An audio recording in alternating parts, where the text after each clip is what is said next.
Hello, कसे आहात सगळेजण? आज तर संडे होता. सगळीच कामे खूप उशिरा चालली होती. मी तर उठायला तर खूपच उशीर झाला होता. 9 साडे 9 वाजले होते. पटकन उठले. पहिल्यांदा माझं आवरून घेतलं. आवरून झाल्यानंतर मस्तपैकी केस उचलून घेतलं.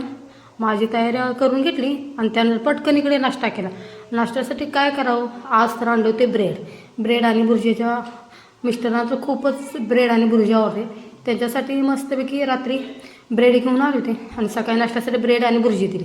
आणि त्यानंतर जेवणाला तर खूपच उशीर झाला. बाकीची कामे आवरून घेतली. पोचा वगैरे करून घेतला आणि मस्तपैकी इकडे चपात्या बनवून घेतल्या. चपात्या बनवून घेतल्या तर चला आता बोलले आवरून घेऊया आपलं. म्हणून पटपट इकडे भांडी घासायला घेतली. भांडी घासून झाली की इकडे मला अजून पण दुसरी कामे होती. किचन पण क्लीन करायचं होता. पटपट इकडे दुसरी पण कामे मला बाकी होती. मला मुलाला पण खाऊ घालायचं होतं. त्याने काही ब्रेड काय खाल्लेच नव्हते. त्याला तर ते तर मुळातच आवडत नाही. त्याला मग त्याच्यासाठी आणि परत मला पोहे बनवावे लागेल. पटपट इकडे मस्तपैकी पोहे त्याच्यासाठी बनवून घेतले. आणि तो काय तिखट खात नाही. त्याच्यासाठी नॉर्मलशी त्याच्यासाठी मिरची टाकावी लागते. मग त्यानंतर त्याला बिन तिखटाचे पोहे बनवून घेतले. त्याला खाऊ बरोबर घातला. आणि नंतर इकडे बघा किचन पण क्लीन करायला घेतलं. अजून तर मला कामे भरपूर होती.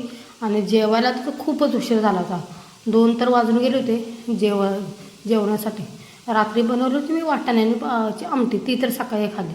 आणि संध्याकाळी आज म्हणलं ठरवलं होतं भरून वांग करायचा हा बेत केला होता. आणि आजचा ब्लॉग इथंच एंड करते. बाय.